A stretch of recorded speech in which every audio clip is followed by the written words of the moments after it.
السلام عليكم ورحمة الله وبركاته. بسم الله الرحمن الرحيم. الحمد لله رب العالمين، والصلاة والسلام على أشرف المرسلين وعلى آله وأصحابه وأتباعه ومن سلك مسلكه ودعا بدعوته إلى يوم الدين. أما بعد، فأوصيكم وإياي أولا بتقوى الله. ബഹുമാന്യരായ അധ്യക്ഷരെ, പണ്ഡിതന്മാരെ, സഹോദരങ്ങളെ, മാനേജിംഗ് കമ്മിറ്റി ഭാരവാഹികളെ, പ്രവർത്തകരെ, അല്ലാഹു സുബ്ഹാനഹു തആല നമ്മുടെ ഈ സംഗമം ഒരു സാലിഹ അമലായി ഖബൂൽ ചെയ്യട്ടെ. ആമീൻ. മഹാനായ കെ വി ഉസ്താദ് നവറല്ലാഹു മർഖദഹു അവരുടെ അനുസ്മരണമാണ് പ്രധാനമായി ഞാൻ ഉദ്ദേശിച്ചിരിക്കുന്നത്. ഉദ്ഘാടനം ചെയ്യാറിനാൽ ഇതൊരു താക്കോലിട്ട് കൊടുക്കാമെന്നോ, ബാക്കി ഞങ്ങളെല്ലാവരും ഐക്കോളി എന്ന് പറയണം. അപ്പോൾ ഉദ്ഘാടനത്തേക്കാൾ മഹാനായ ഉസ്താദ് അവരുകളെ അനുസ്മരിക്കുക, അത് ഒരു ഇബാദത്താണ്. ദിക്റുൽ അംബിയ ഇബാദ വ ദിക്റു സ്വാലിഹീന കഫാറ. അമ്പിയാക്കളുടെ അനുസ്മരണം ഇബാദത്താണ്, സജ്ജനങ്ങളായ ആളുകളുടെ അനുസ്മരണം പ്രായശ്ചിത്തമാണ് എന്നാണ് ഹദീസ്. മഹാനായ നബി സല്ലല്ലാഹു അലൈഹി വസല്ലം തങ്ങൾ അഫ്സഹുൽ അറബ ആയതുകൊണ്ട് രണ്ട് പദം ഉപയോഗിച്ചു എന്നേ ഉള്ളൂ. ഇബാദത്താണെന്നതിന് രണ്ടാമത്തിൻ്റെ അർത്ഥം. കാരണം ഇബാദത്ത് ചെയ്യുമ്പോൾ ദോഷങ്ങൾ പൊറുക്കപ്പെടും. പ്രസിദ്ധമായ ഹദീസിലുണ്ട്, ഒരാൾ ദൂരം നിസ്കരിച്ചാൽ, അസർ നിസ്കരിച്ചാൽ അതിൻ്റെ ഇടയിലുള്ള ദോഷങ്ങളൊക്കെ ആ രണ്ട് നിസ്കാരങ്ങളും അയാൾക്ക് പൊറുപ്പിച്ചു കൊടുക്കും. അത് ഇബാദത്താണ്. അപ്പോൾ അത് ഇബാദത്താകാൻ കാരണം മനുഷ്യൻ സന്മാർഗനിഷ്ഠനാകണമെന്നാണല്ലോ അള്ളാഹുവിൻ്റെ താല്പര്യം. സന്മാർഗനിഷ്ഠരാകാൻ ആഗ്രഹിക്കുന്ന, താല്പര്യപ്പെടുന്ന ആളുകൾക്ക് സന്മാർഗനിഷ്ഠരായ ആളുകളുടെ ജീവിത ഏടുകൾ ഒരു പാഠമായിരിക്കും. മഹാന്മാർ ഒരു ദീപസ്തംഭങ്ങളെപ്പോലെ നമുക്ക് ഉദാഹരിക്കാം. അപ്പോൾ ആ ദീപസ്തംഭങ്ങളുടെ വെളിച്ചം അനുഭവിക്കുന്നവരാണ് അവരെ അനുസ്മരിക്കുന്നവർ, അവരുടെ ജീവിത പാഠങ്ങൾ ഉൾക്കൊള്ളുന്നവർ, അതിൽ നിന്ന് തങ്ങളുടെ സ്വന്തം ഭാഗധേയം നിർണ്ണയിക്കുന്നവർ.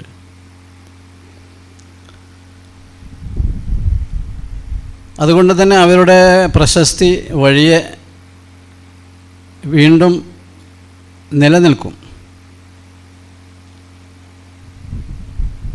മനുഷ്യൻ്റെ സൽക്കർമ്മങ്ങൾ അനുസ്മരിക്കപ്പെടുമ്പോൾ അവനൊരു പുനരവതരണം ലഭിക്കുകയാണ് എന്നാണ് ഒരു കവി പറഞ്ഞിട്ടുള്ളത്. ദഖാത്തു ഖൽബിൽ മർഇ ഖായിലത്തുൻ ലഹു ഇന്നൽ ഹയാത ദഖായിഖും വസവാനി.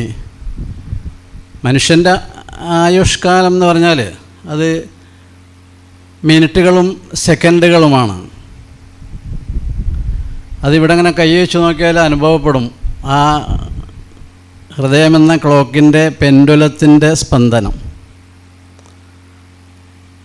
മനുഷ്യൻ്റെ ഹൃദയത്തിൻ്റെ മിടിപ്പുകൾ അവനോട് വിളംബരം ചെയ്തുകൊണ്ടിരിക്കുകയാണ്. ഇന്നൽ ഹയാത്ത ദഖായിഖും വസവാനി. യഥാർത്ഥത്തിൽ ജീവിതം എന്ന് പറഞ്ഞാൽ ഇങ്ങനെ ഏതാനും മിനിറ്റുകളും സെക്കൻഡുകളും ആകുന്നു.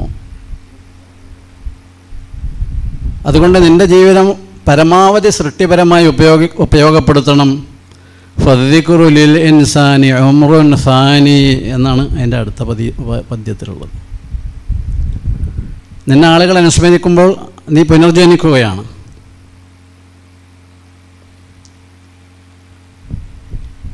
അപ്പോൾ മഹാനായ ഉസ്താദ് അവറുകൾ നവറല്ലാഹു മർഖദഹു, മഹാനവറുകളുടെ പദവി അള്ളാഹു പാരത്രിക ലോകത്ത് ഉത്തരോത്തരം ഉയർത്തി കൊടുക്കുമാറാകട്ടെ. ആമീൻ. നമുക്ക് ദുആ ചെയ്യാം.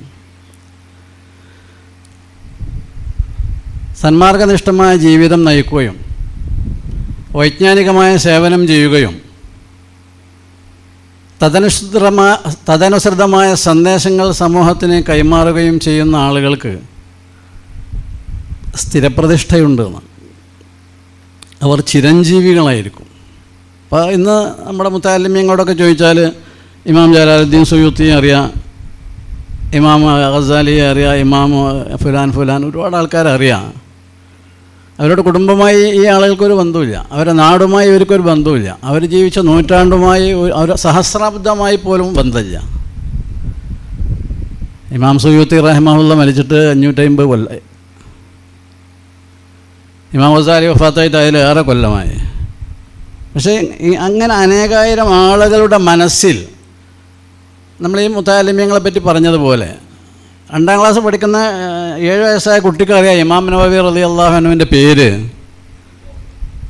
അപ്പോൾ അവരിങ്ങനെ ചിരഞ്ജീവികളായി ശാശ്വതന്മാരായി നിലകൊള്ളുകയാണ് മനുഷ്യ ഹൃദയങ്ങളിൽ. ഇങ്ങനെ കോടിക്കണക്കിന് ആളുകൾ ദുനിയാവിൻ്റെ നാനാഭാഗത്തും ഉണ്ടാവും. അതാണ് ഒരു ഷായർ പറഞ്ഞത്, ഇൻ മാത ഖൗമുൻ ബഅദ ഇൽമിൻ വതാഅതി ഫദിക്റുഹും ഫിന്നാസി ലൈസ യമൂതു ലഖദ് നതഖത് ആഥാറുഹും ബഅദ മൗതിഹിം ബിഫളിഹിം വൽ ജാഹിലൂന സുകൂതു.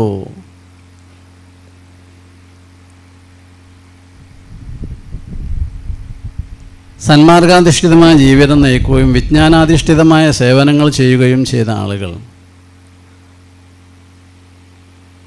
അവരുടെ സ്മരണ അസ്തമിച്ചു പോവുകയില്ല. ഫദിക്റുഹും ഫിന്നാസി ലൈസ യമൂത്ത് ലഖദ് നതഖത് ആഥാറുഹും ബഅദ മൗതിഹിം. അവർ മരിച്ചുപോയാലും അവരുടെ സ്മാരകങ്ങൾ അവരെക്കുറിച്ച് ഉദ്ഘോഷിച്ചു കൊണ്ടിരിക്കും. ലഖദ് നതഖത് ആഥാറുഹും ബഅദ മൗതിഹിം ബിഫളിഹിം വൽ ജാഹിലൂന സുകൂതു. എന്നാൽ ജാഹിലീങ്ങളായ കുറേ ആൾക്കാർ, ഇവരെക്കാൾ മുമ്പ് മരിച്ചുപോയവർ, ഇവരെ ശേഷം മരിച്ചുപോയവർ, അടുത്ത കാലത്ത് മരിച്ചുപോയത് ആരും അറിയണില്ല, ആരും അറിയില്ല. സുകൂത്ത്. അവരൊക്കെ സൈലൻസിലാണ്. ആർക്കും അറിയില്ല അവരെ പറ്റി, ആരും പറയാറില്ല അവരെ പറ്റി. അവർ ജീവിച്ചിരുന്ന കാലത്ത് വലിയ വലിയ ഭാഗധേയങ്ങൾ നിർണ്ണയിച്ചു പോയ ആളുകളാണ്. വലിയ വലിയ മില്യൺ കണക്കിന് റുപ്യേൻ്റെ പ്രൊജക്റ്റുകൾ, ഫാക്ടറികൾ, ബിസിനസ്സുകൾ, കമ്പനികൾ, നിർമ്മാണ പ്രവർത്തനങ്ങൾ, അതൊന്നും ആർക്കും അറിയില്ല. നേരെ മറിച്ച് ദാറുൽ ഹിദായ എന്ന് പറയുമ്പോൾ ഉസ്താദ് കെ വി മുഹമ്മദ് മുസ്ലിയാരോട് അനുസ്മരിക്കപ്പെടുകയാണ്. അതിൻ്റെ ജനയിതാവാണ് മഹാനവർകൾ. ഉദാഹരണം അതാണ് ലഖദ് നതഖത് ആഥാറുഹും ബഅദ മൗതിഹിം ബിഫളിഹിം വൽ ജാഹിലൂന സുകൂതു എന്ന് പറഞ്ഞു. അപ്പോൾ അൽഹംദുലില്ലാ, ഇന്ന് മഹാനവറുകളെ അനുസ്മരിക്കുന്ന ഈ ചടങ്ങിൽ നമുക്ക് സംബന്ധിക്കാൻ കഴിഞ്ഞു എന്നത് വളരെ വലിയ ഒരു ഭാഗ്യമാണ്.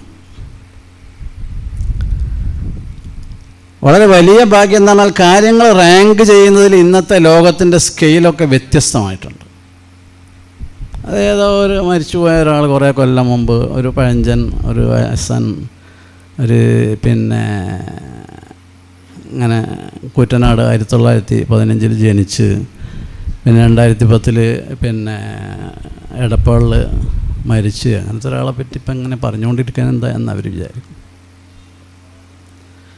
എന്നാൽ അള്ളാഹുവിങ്കൽ കാര്യങ്ങൾ എങ്ങനെ റാങ്ക് ചെയ്യപ്പെടുന്നു, മൂല്യവൽക്കരണം നൽകപ്പെടുന്നു എന്നത് നോക്കിയാണ് ശരിയായ ബുദ്ധിമാനായൊരു സത്യവിശ്വാസി അവൻ്റെ ഭാഗതയെ നിർണ്ണയിക്കേണ്ടത്. അള്ളാഹുവിങ്കൽ കാര്യങ്ങൾ എങ്ങനെയാണ്? കാരണം അതാണ് ശരിയായ റാങ്കിങ്. മറ്റത് ആളുകളെ അടുത്തേക്ക് ഇറങ്ങിയ ആളുകൾ പല ജാതി ഉണ്ടാവും.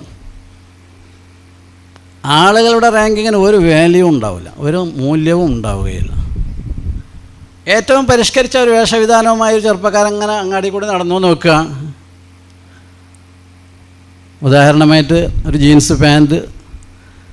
ജീൻസ് പാൻസാണ് അവൻ്റെ വേഷം. അത് കാലിൻ്റെ മുട്ടിൻ്റെ അവിടെയും ഇങ്ങനെ ഓട്ടമുണ്ട്, മുട്ടിൻ്റെ മേലെ തൊടൻ്റെ പകുതിക്ക് അവിടെയും കുറേ ഓട്ടമുണ്ട്. അതാണിപ്പോൾ ഫാഷൻ. ഉദാഹരണമാണ് പറഞ്ഞു കേട്ടോ. അങ്ങനെ ഇടണോല്ല ആരെയും എന്തെങ്കിലും ഉണ്ടോയെന്നറിയില്ല. അങ്ങനെ അധിക്ഷേപ സ്വരത്തിലല്ല ഞാൻ പറയുന്നത്. ഞാൻ പറഞ്ഞത് കുറേ ആൾക്കാരാണ് അപ്പം ആളൊരു അപ് ടു ഡേറ്റ് ആണല്ലോ, ഉഷാറാണല്ലോ, അധുനാതനാണെന്ന് വിലയിരുത്തും. വേറെ ആൾ ഇവനല്ല സുഖമില്ലാന്നാണ് ഈ അങ്ങാടി കൂടി ഇങ്ങനെ ഈ കീറി പാൻറ് ഇട്ടിട്ട് നടക്കണം. അതിൻ്റെ 2 അറ്റമാണ് ഞാൻ പറഞ്ഞത്, ബാക്കി ഇടയിലുള്ളത് ഞാൻ പറഞ്ഞിട്ടില്ല. ആളുകളുടെ റാങ്കിങ് എങ്ങനെയാണ്? ഏത് കാര്യമാണെങ്കിലും അങ്ങനെ തന്നെ, ഏത് കാര്യമാണെങ്കിലും. ഉദാഹരണം പറഞ്ഞ സമയങ്ങളുണ്ട് ഇല്ലല്ലോ. അതാണ് ഈമാനു മർഇൻ ലാ യകൂനു തകാമല ഹത്താ ഇദാ നാസൻ ബിഇബിലിൻ മുസ്സില ഫയകൂനു മദ്ഹൂഹും വദമ്മുഹും സവാ ഫില്ലാഹി ലൗമത ലായിമിൻ ഫി എന്താണ് ഫി ദിൽ ഉല.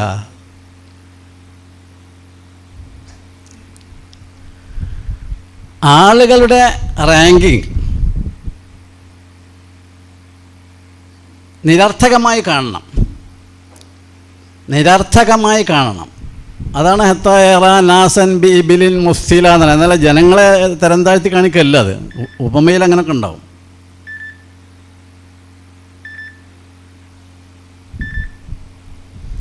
ഉപമകളിൽ അങ്ങനെയൊക്കെ ഉണ്ടാവും. ഹത്തായറ നാസൻ ബി ഇബിലിൻ മുസ്തില.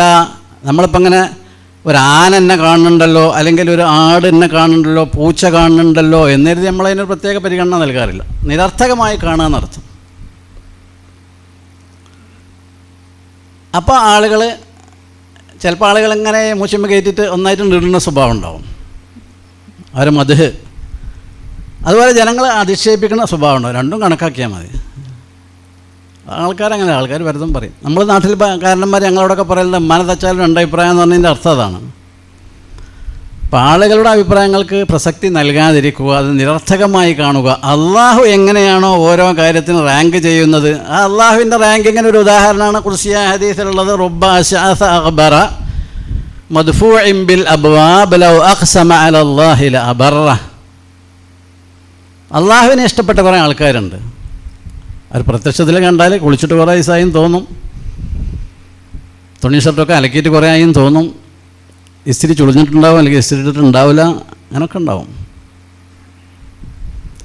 മദ്ഫൂഇൻ ബിൽ അബ്വാബ്, എവിടെയെങ്കിലും വന്നാൽ ഗേറ്റ് മാൻ്റെ അടുത്ത് ചെന്നാൽ മൂപ്പർക്ക് കണ്ണു പിടിക്കൂല. നിങ്ങൾ പോയിക്കോളി, ഇവിടെ ആളില്ല എന്ന് പറയും. പി ഉസ്താദിന് ചോദിച്ചു വന്നാൽ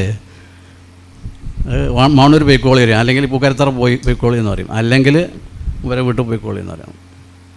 നോർമൈൻഡായി കാണുകയെന്നർത്ഥം. അതാണ് മദ്ഫൂഇൻ ബിൽ അബ്വാബ്. എവിടെ ചെന്നാലും മർഹബ ഉണ്ടാവില്ല, വെൽക്കം ചെയ്യപ്പെടുകയില്ല. എന്നാൽ അയാളുടെ സ്റ്റാറ്റസ്, ശരിയായ അവസ്ഥ എന്താ? ലൗ അഖ്സമ അലല്ലാഹി ലഅബറ. അള്ളാഹുവിനെ പിടിച്ച് അല്ലെങ്കിൽ അള്ളാഹുവിനോടൊരു കാര്യം ചോദിച്ച് അവർ ഉറപ്പ് വരുത്തിയാൽ ലഅബറ, അള്ളാഹു സാക്ഷാത്കരിക്കും.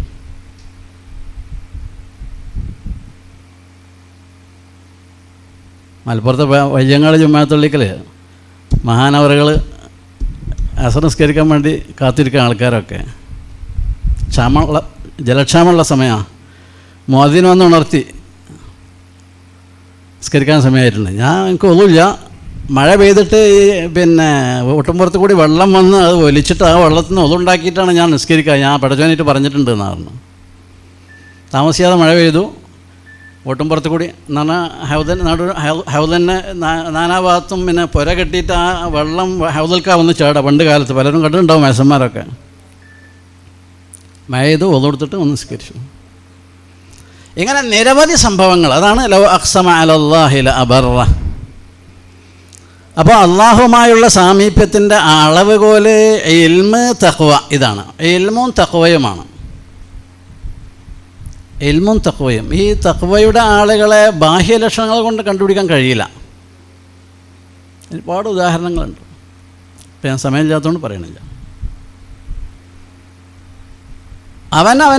അവൻ ചെയ്യുന്ന കാര്യം അള്ളാഹുവിന് വേണ്ടി ആത്മാർത്ഥമായി സമർപ്പിക്കപ്പെടുക.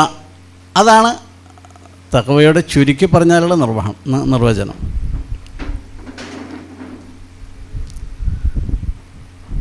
മഹാന്മാരായ പണ്ഡിതൻ. ഇപ്പോൾ സമസ്ത കേരള ജമിയത്തുൽ ഉലമ രൂപീകൃതമായിട്ട് 97 വർഷമായി. 98 വർഷമാകാൻ പോകണം ഹിജറ കണക്കിൽ. 1334 ദുൽഹിജ്ജയിലാണ് സമസ്ത ഉണ്ടാക്കിയത്. 1334. ഇപ്പോൾ 1442.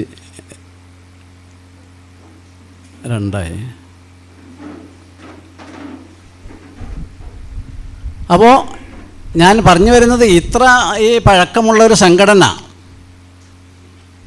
അത് ശാസ്ത്രീയമായ സ്ട്രക്ചറുകളിലൂടെ ഇങ്ങനെ വളർന്നു വന്നതല്ല. ശാസ്ത്രമൊന്നും അറിയില്ല അന്നത്തെ ആൾക്കാർക്ക് പ്രത്യേകിച്ച്. അള്ളാഹു ഇഷ്ടപ്പെട്ട ആളുകൾ അതിന് അസ്ഥിവാരമിട്ടു എന്നതാണ് കാരണം. ഇന്ന് കേരളത്തിലെന്നല്ല, ഇന്ത്യയുടെ നാനാഭാഗങ്ങളിലും ഇന്ത്യയുടെ പുറത്തുള്ള വിവിധ വിദേശ രാജ്യങ്ങളിലും മലയാളികൾ താമസിക്കുന്ന സ്ഥലങ്ങളിൽ വിശിഷ്യ സമസ്തയുടെ ദീപസ്തംഭത്തിൽ നിന്ന് വെളിച്ചം ചുരത്തപ്പെട്ടുകൊണ്ടിരിക്കുകയാണ്. സമസ്തയുടെ കീഴ്ഘടകങ്ങളിൽ നിന്ന് വിദ്യാഭ്യാസം നേടിയ പണ്ഡിതന്മാർ ലോകത്തിൻ്റെ നാനാഭാഗത്തുള്ള കുട്ടികൾ ക്ലാസ് എടുത്തുകൊണ്ടിരിക്കുകയാണ്, ഇംഗ്ലീഷിൽ, മറ്റു ഭാഷകളിൽ.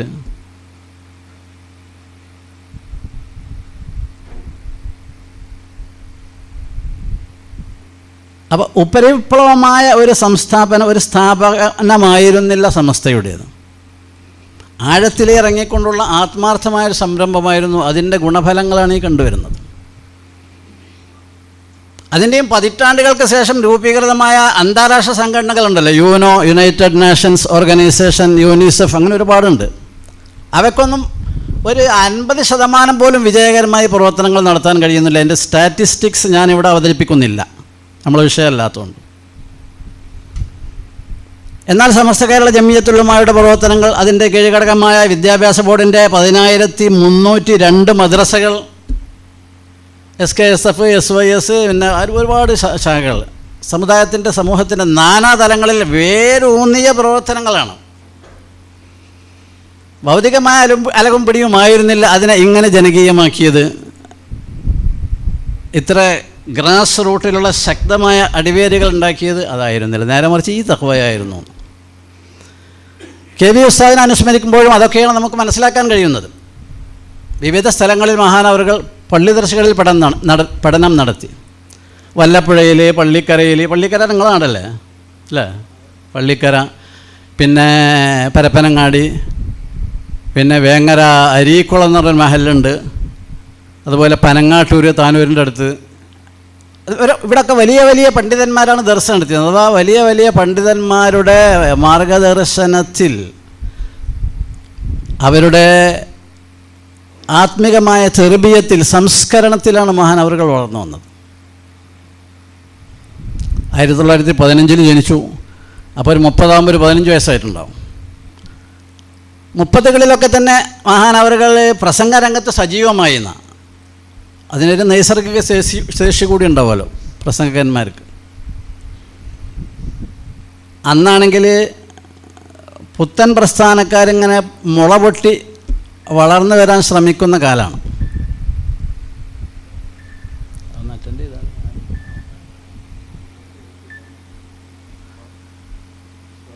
അങ്ങനെയുള്ള കാലഘട്ടത്തിൽ, പ്രത്യേകിച്ച് ആ കാലത്ത് മുസ്ലിം പണ്ഡിതന്മാർ ഈ ഭൗതിക വിദ്യാഭ്യാസം കാര്യമായിട്ട് നേടാറില്ല, ചെയ്യാറില്ല. അതിന് ഒരുപാട് കാരണങ്ങളുണ്ട്.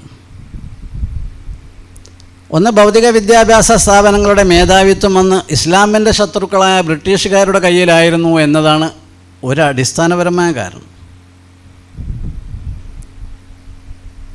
ബ്രിട്ടീഷുകാർ കച്ചവടത്തിന് വന്നു, കൽക്കത്തയിൽ തുടങ്ങി, ബ്രിട്ടീഷ് ഈസ്റ്റ് ഇന്ത്യ കമ്പനി ഉണ്ടാക്കി, പിന്നെ ഇന്ത്യ രാജ്യം ആകെ അവർ പിടിച്ചടക്കി. ഇന്ത്യ എന്ന് പറഞ്ഞാൽ അവിഭക്ത ഭാരതമാണ്. ഇന്ത്യയും ഇന്നത്തെ പാകിസ്ഥാനും ബംഗ്ലാദേശും ഉൾപ്പെടുന്ന അതിവിസ്തൃതമായ ഉപഭൂഖണ്ഡം. അവരെവിടെ ചെന്നാലും അവരുടെ ദീനിൻ്റെ ദൈവത്തെ അവരുടെ ഒരു ഭാഗമായിരിക്കും. പ്രത്യക്ഷത്തിൽ എന്തൊക്കെ പറഞ്ഞാലും കച്ചവടമായിരിക്കും. കാരണം കച്ചവടത്തിന് വേണ്ടിയാണ് അവർ യാത്ര ചെയ്തത്. ഷൊർണൂരിൽ നിന്ന് നിലമ്പൂരിലേക്ക് റെയിൽ സ്ഥാപിച്ചു എന്ന് പറഞ്ഞാൽ അത് തുവ്വൂര്, വാണിയമ്പലം, പട്ടിക്കാട്, നിലമ്പൂർ അവിടെയുള്ള ആളുകളുടെ യാത്രാ സൗകര്യത്തിനായിരുന്നില്ല. പിന്നെ എന്തിനായിരുന്നു? നിലമ്പൂർ കാട്ടിലുള്ള തേക്ക് മുറിച്ചിട്ട് ട്രെയിനിൽ കയറ്റിയിട്ട് ഷൊർണൂർ കൊടുന്നിട്ട് ബോംബെയിൽ കൊണ്ടുപോയിട്ട് ബ്രിട്ടനിലേക്ക് കയറ്റി അയക്കാണ്. ഒരു ഉദാഹരണമാണ് പറഞ്ഞത്. ഈ ദൈവത്തിൻ്റെ ആവശ്യത്തിന് വേണ്ടി എല്ലാ പ്രവർത്തനവും അവർ ചെയ്യും, ഇന്നും ചെയ്തുകൊണ്ടിരിക്കുന്നു. ആശുപത്രി ഉണ്ടാക്കൽ, സ്കൂൾ ഉണ്ടാക്കൽ, കോളേജ് ഉണ്ടാക്കൽ, സാധു സംരക്ഷണം, റിലീഫ് പ്രവർത്തനം ഒക്കെ ആയി തന്നെ. അത് വിശദീകരിക്കാൻ ഇപ്പോൾ സമയമില്ല. അപ്പം ഞാൻ പറഞ്ഞു വന്നത്, അങ്ങനെ ദീനിൻ്റെ ശത്രുക്കൾ നടത്തുന്നതായതുകൊണ്ട് നമുക്കതിനോട് സഹകരിക്കാൻ പാടില്ല. അത് വെറുതെ സ്വന്തം അഭിപ്രായം ഉണ്ടാക്കിയതല്ല. ലാ യത്തഖിദിൽ മുഅ്മിനൂനൽ കാഫിരീന ഔലിയാ മിൻ ദൂനിൽ മുഅ്മിനീൻ വമൻ യതവല്ലഹും ഫഇന്നഹു മിൻഹും.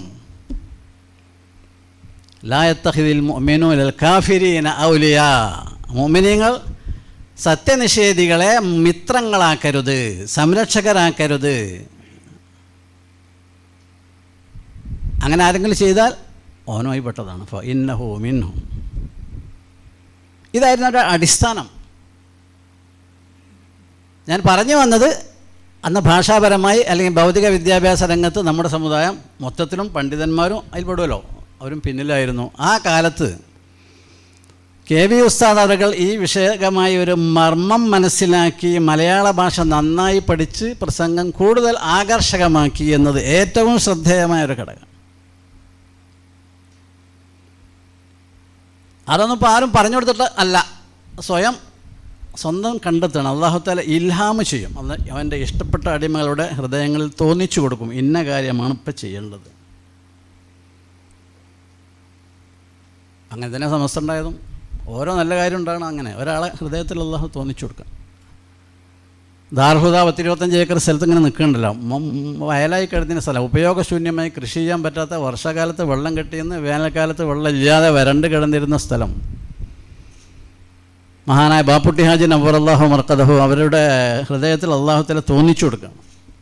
ആ തോന്നിച്ചത് എപ്പോഴാണ്? മലപ്പുറം ജില്ലയിലും ജില്ലയുടെ പുറത്തും പല സ്ഥലത്തും ദാറുദക്ക് സ്ഥലം അന്വേഷിച്ച ശേഷമാണ്. ഓരോ സ്ഥലം കാണാൻ ചെല്ലുമ്പോൾ അതിന് എന്തെങ്കിലും ഒരു അയോഗ്യത, ഒരു അൺഫിറ്റ്നസ് ഉണ്ടാകും. അവസാനം അങ്ങനെ കൈമലർത്തി എന്താ പഠിച്ചവനെ ഇനി ചെയ്യുക. അപ്പോൾ തോന്നിയതാ, ചമ്മാട് മഹലിൽപ്പെട്ട സ്ഥലമായി മാനിപ്പാടെന്ന് പറഞ്ഞ മാനികയുടെ വയലാണത് പണ്ട് കാലത്ത്. അതാണ് മാനിപ്പാടം. അവിടെ മണ്ണിട്ടാലോ എന്ന് തോന്നുകയാണ്. എന്നിട്ട് പിന്നെ ഇസ്തിദ്റാക്ക് മൂപ്പരേനെ ചെയ്യും, എങ്ങനെ ഇപ്പോൾ അവിടെ മണ്ണിടുക. അപ്പം എന്നാൽ ഈ റോട്ടുമെന്ന് ബിൽഡിങ്ങുകൾക്കുള്ള ഒരു വഴി, പിന്നെ ആ ബിൽഡിങ്ങിൻ്റെ തറ ഉണ്ടാക്കുന്ന സ്ഥലം, ആ സ്ഥലത്ത് മണ്ണിട്ടിട്ട് തുടങ്ങിയപ്പോഴാണ് പിന്നെ ഇത് ഫില്ല് ചെയ്യാൻ തോന്നിയത്. 70,000 ലോഡ് മണ്ണ് ഫില്ല് ചെയ്ത സ്ഥലത്താണ് ഇന്ന് ദാറുൽ 70,000. അപ്പോൾ ചില ആൾക്കാർ അന്ന് പറഞ്ഞിരുന്നു, ചിലപ്പോൾ ഇന്ന് പുതിയ ആൾക്കാർ ഇത് അറിയാത്തവരെ ഇന്നിട്ടുണ്ടാവും. അപ്പോൾ അങ്ങനെ ഇപ്പോൾ സമുദായത്തിൻ്റെ പൈസ മണ്ണിട്ട് ഇടണതിന് ഇപ്പം എന്താ ഇടുന്നവർക്ക് നഷ്ടം നിൽക്കുന്നവരുണ്ടാവും. ഈ സെൽബിയങ്ങൾ, നെഗറ്റീവ്സ് മാത്രം കാണുന്ന ആൾക്കാർ. അതേസമയം അവിടെ ആ മണ്ണ് ഇന്നത്തെ ലെവലിൽ മണ്ണ് ഫില്ല് ചെയ്ത് വരാൻ വളരെ ചെറിയ സംഖ്യ ഒരു സെൻറ്റ് ഭൂമിക്ക് വരും.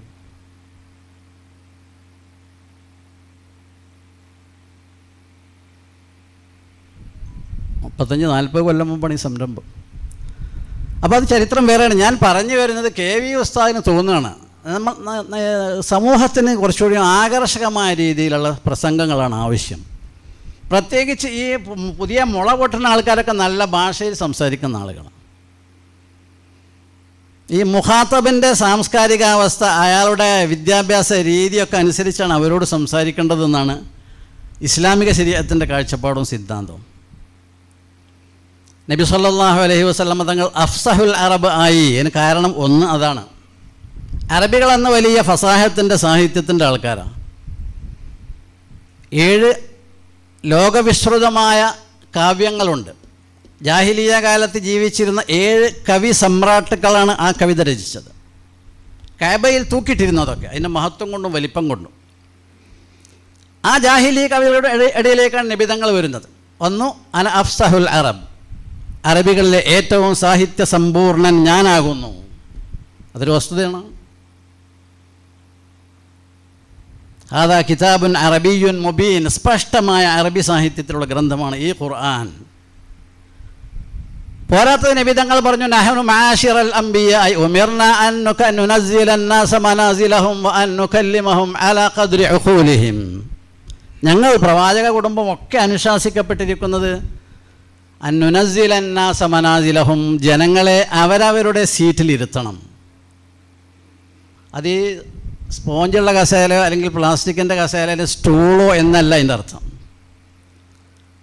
അവരുടെ പദവി അനുസരിച്ച് അവരെ സ്വീകരിക്കണം. അൻ നുനസ്സില അന്നാസ മനാസിലഹും വഅൻ നുകല്ലിമഹും അലാ ഖദ്രി ഉഖൂലിഹിം, അവരുടെ മാനസികാവസ്ഥ വെച്ച് അവരോട് സംസാരിക്കണം. അപ്പോൾ പുതിയ ഭാഷയിൽ ആകൃഷ്ടമായൊരു സമൂഹമാകുമ്പോൾ ആ സമൂഹത്തോട് പുതിയ ഭാഷയിൽ സംസാരിക്കണം. നല്ല ഭാഷയിൽ, തെറ്റില്ലാത്ത ഭാഷയിൽ സംസാരിക്കണം. ശുദ്ധമായ മലയാള ഭാഷയിൽ സംസാരിക്കണം. അങ്ങനെ ഉസ്താദുകൾ ആ കാര്യം സ്വയം ഉത്തരവാദിത്വത്തിൽ, സ്വയം താല്പര്യമനുസരിച്ച്, സ്വന്തം കാഴ്ചപ്പാടനുസരിച്ച് അതിന് പ്ലാൻ തയ്യാറാക്കി ഭാഷ പഠിച്ചു. നന്നായി. അത് അൽഹംദുലില്ലാഹ് അഹ്ലുസുന്നത്തി വൽ ജമാഅത്തിൻ്റെ വേദിയിലുള്ള ഏറ്റവും വിപുലമായ, ബൃഹത്തായ, ഫലപ്രദമായ, അർത്ഥവത്തായ ഖുർആൻ പരിഭാഷ ഫതഹുർ റഹ്മാൻ ഫി തഫ്സീരിൽ ഖുർആൻ വായിച്ചു നോക്കിയാൽ നമുക്ക് മനസ്സിലാവുകയും ചെയ്യും. അതിലൂടെ അത് ശാശ്വതമായി ആ സിദ്ധി. ശാശ്വതമായി പറഞ്ഞാൽ ഒരു എഡിഷൻ കഴിയുമ്പോൾ അടുത്ത എഡിഷൻ വരും, പിന്നെ അടുത്ത എഡിഷൻ വരും. 1980 തുടങ്ങിയത് ഖുർആൻ പരിഭാഷ. 84 അതിൻ്റെ നാലാമത്തെ വാള്യം പ്രകാശിതമായത്. വിമർശനങ്ങളുണ്ടായിരുന്നു. സ്വന്തം ഭാഗത്ത് നിന്ന് തന്നെ ബന്ധപ്പെട്ട ആളുകൾ തന്നെ വിമർശനങ്ങളുണ്ടായിരുന്നത്. ദീനിയായ ഒരു കാര്യം എന്നുള്ളവർക്ക് അത് വിമർശിക്കണം അവനവൻ്റെ കാഴ്ചപ്പാടനുസരിച്ച്. പക്ഷെ ഉസ്താദ് നിന്ന സ്റ്റാൻഡിൽ അവിടെ തന്നെ നിന്നു എന്നുള്ളതാണ്. അതിനെന്തെല്ലാം ത്യാഗങ്ങൾ സഹിക്കേണ്ടി വന്നത് സ്വയം ഏറ്റെടുത്ത് ചെയ്തു. ഞാൻ ഉസ്താദുകളെ ആദ്യം കാണുന്നത് ഈ പശ്ചാത്തലത്തിലാണ്. എടക്കുളം ദർസിൽ വിദ്യാർത്ഥിയായിരുന്നു ഞാൻ 1970-71. അപ്പോൾ ഉസ്താദ് CH ഐദുറസ് മുസ്ലിയാരായിരുന്നു അവിടുത്തെ മുദരിസ്. ഉസ്താദുമായി അടുത്ത ബന്ധമായിരുന്നു എനിക്ക്. അപ്പോൾ ആരെങ്കിലും വന്നാലും എന്തെങ്കിലും സംരംഭങ്ങളൊക്കെ ഉണ്ടായാലും എന്നോട് പ്രത്യേകം പറയും. എന്ന് പറഞ്ഞാൽ എല്ലാ വിദ്യാർത്ഥികളോടും പറയാത്തയും അവർ അറിയാത്ത കാര്യങ്ങളൊക്കെ ഉസ്താദ് മുഖേന ഞാൻ അറിയും. അപ്പോൾ ഒരു വയസ്സായ ഒരാളൊരു ദിവസം അങ്ങനെ ഒരു പുസ്തകത്തിൻ്റെ ഒരു ഗ്രന്ഥത്തിന് കെട്ടുവിറ്റ് വരികയാണ്. ഓക്കെ, അപ്പോൾ KV ഉസ്താദാണ്. 10 വാള്യങ്ങളുള്ളൊരു കെട്ട്. അന്ന് ഇന്നത്തെ വാള്യല്ല, 2.5 ജുസുകളിലെ ഇന്നത്തെ ഒരു വാള്യത്തിൻ്റെ സുലുസ് 1/3 വരുന്ന ഒരു കട്ടിയുള്ളൊരു പുസ്തകം. അപ്പോൾ പൊന്നാനിയിൽ നിന്നാണ് അച്ചടിച്ചിരുന്നത്. അത് എഴുത്തുകാരനും ഉസ്താദിനെ പിന്നെ ശുദ്ധീകരണം നടത്തുന്നു, എഡിറ്റ് ചെയ്യുന്നതും ഉസ്താദിനെ. അന്ന് കമ്പോസ് ചെയ്യുക എന്നാണ് പറയുക പ്രസ്സിൽ. എന്നുള്ള ചെറുപ്പക്കാർക്കൊന്നും അറിയില്ല. കമ്പോസ് ചെയ്യുക. ഇന്ന് ചെറുപ്പക്കാർ കമ്പോസ്റ്റ് വളർന്ന് ആൾക്ക് അറിയുന്നുള്ളൂ. കമ്പോസ് ചെയ്യാറുള്ള ഓരോ അക്ഷരത്തിനും ഒരു ആണിയാണ്. ആണി മാതിരി ഒരു സാധനം. അതിങ്ങനെ പെറുക്കി വെക്കലാണ്. കൂറ്റനാട് എന്ന് എഴുതാൻ അപ്പോൾ ഒരുപാട് അക്ഷരം പെറുക്കി വെക്കണം. ഒന്ന് ക, പിന്നെ ലമ്മിന് നീട്ടാനുള്ള മദ്ദുള്ള ലമ്മ് കൂന്നായിപ്പോൾ. ടാന്ന് എഴുതാൻ 2 അക്ഷരം പെറുക്കി വെക്കണം. ഇപ്പം 4ആയി. പിന്നെ നാട് എന്ന് എഴുതണമെങ്കിൽ ന 1 നീട്ടാൻ വേറെ, അപ്പോൾ 6ആയി. 7ാമത്തെ ഡ, അപ്പോൾ കൂറ്റനാട മുഹന്നസേ ആവുള്ളൂ. ഡ എന്നാണെങ്കിൽ അവസാനത്തെ ആ നക്ഷത്ര ചിഹ്നം പെറുക്കി വെക്കണം.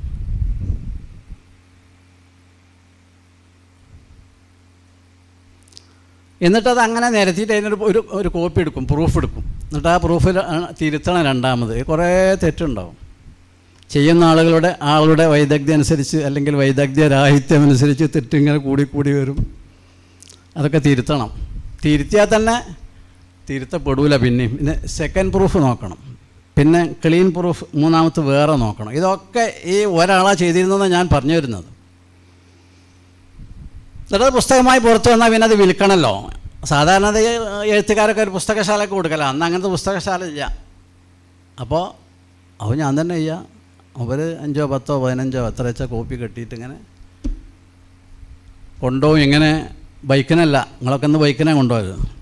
ഇന്ന് ബസ്സിന് ആണ് പോവുക. ബസ്, കാറില്ല.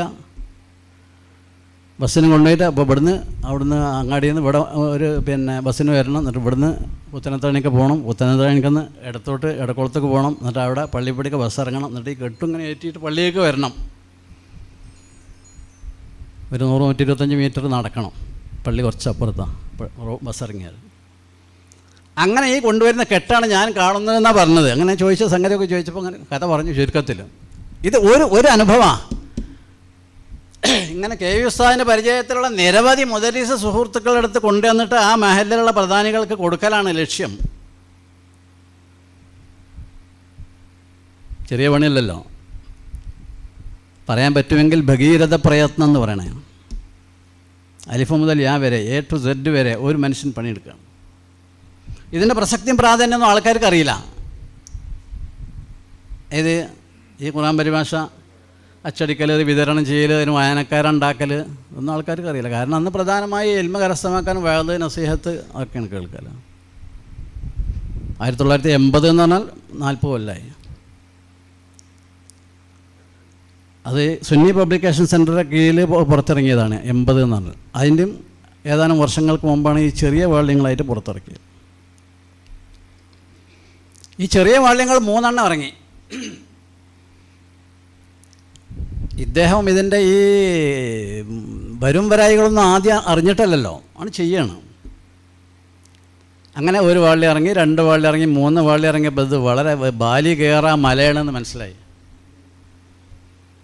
അങ്ങനെ പല ആളുകളോടും വിശിഷ്യ അല്ലൈനിലുണ്ടായിരുന്ന സുന്നി യൂത്ത് സെൻറ്റർ പ്രവർത്തകന്മാർ, അതിൽ വിശിഷ്യ PA സെയ്ദ് മുഹമ്മദ് ഹാജി, അള്ളാഹു അദ്ദേഹത്തിൻ്റെ പാരത്രിക ജീവിതം സുഖകരമാക്കി കൊടുക്കട്ടെ.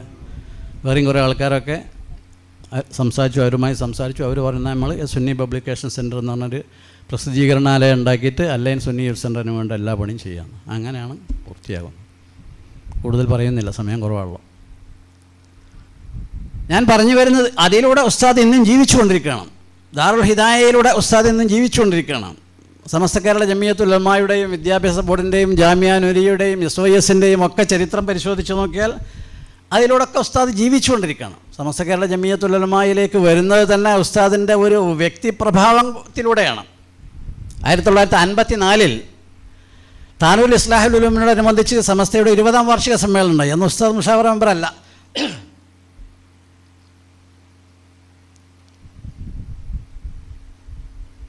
അന്ന് വെല്ലൂരിൽ നിന്ന് മൈലന്മാരൊക്കെ ബിരുദം നേടാൻ വെല്ലൂർക്കാണുള്ള പോലെ ആ കണക്ഷനിൽ ഷെയ്ഖ് ആദം ഹസറത്താണ് അധ്യക്ഷനായത്. ഖുത്ബി മുഹമ്മദ് മുസ്ലിയാണ് ഉദ്ഘാടനം ചെയ്തത്. 54 സമ്മേളനത്തിൽ 3 പണ്ഡിതന്മാർ വിഷയാവതരണം നടത്തിയിരുന്നു. ഒന്ന് സുന്നത്ത് ബിദഅത്ത് എന്ന വിഷയത്തെ സംബന്ധിച്ച് KV ഉസ്താദാണ് വിഷയാവതരണം. നേരത്തെ സൂചിപ്പിച്ചതുപോലെ ശുദ്ധമായ ഭാഷയിൽ വളരെ ആകർഷകമായി സുഗ്രാഹ്യമായ വിധത്തിൽ വിഷയം അവതരിപ്പിച്ചു. വലിയ വലിയ മഹാന്മാർ ഇരിക്കുന്ന സദസ്സിലാണ് സംഭവിക്കുന്നത്. ചെറുപ്പക്കാരനാണ്.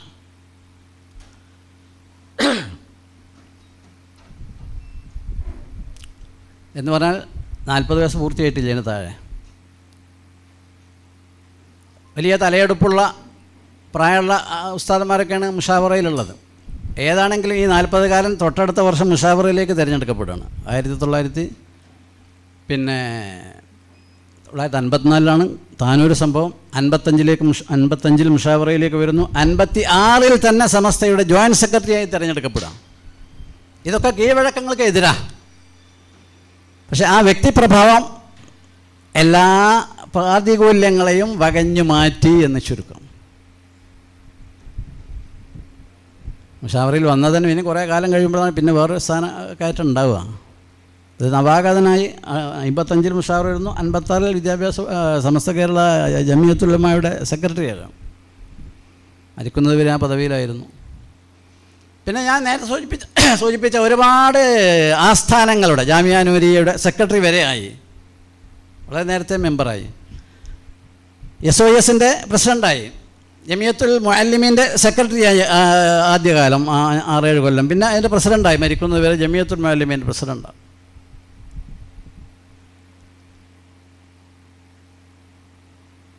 ഇങ്ങനെ വിവിധ സ്ഥാപനങ്ങൾ. മാവനത്തുൽ ഇസ്ലാം പ്രത്യേകിച്ച് പഴയ കാലത്ത് കേരളത്തിൽ വലിയ പ്രതാപമുള്ള ഒരു സ്ഥാപനമാണല്ലോ. വിദ്യാഭ്യാസ ബോർഡിൻ്റെ അംഗമായി സമസ്തയുടെ സെക്രട്ടറിയായി തിരഞ്ഞെടുക്കപ്പെട്ട 56 മാറി 1 കൊല്ലം മാറുമ്പോഴേക്ക് വിദ്യാഭ്യാസ ബോർഡിൽ മെമ്പറായി.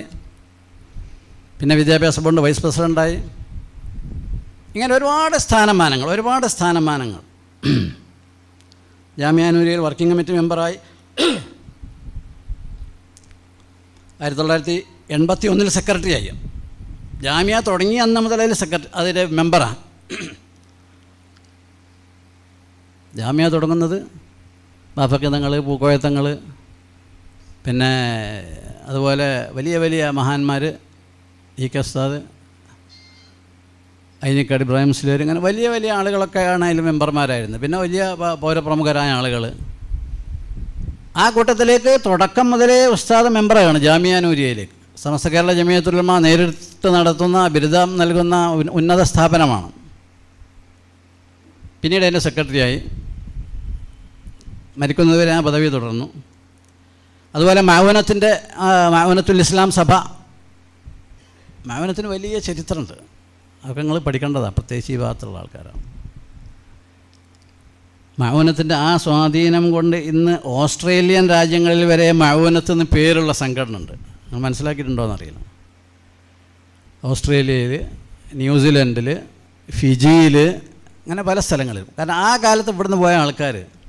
മഅൂനത്തിൻ്റെ പിന്നെ അടിസ്ഥാനപരമായ സ്വഭാവം ഉണ്ടല്ലോ, ദീനീ ദഅവത്ത്.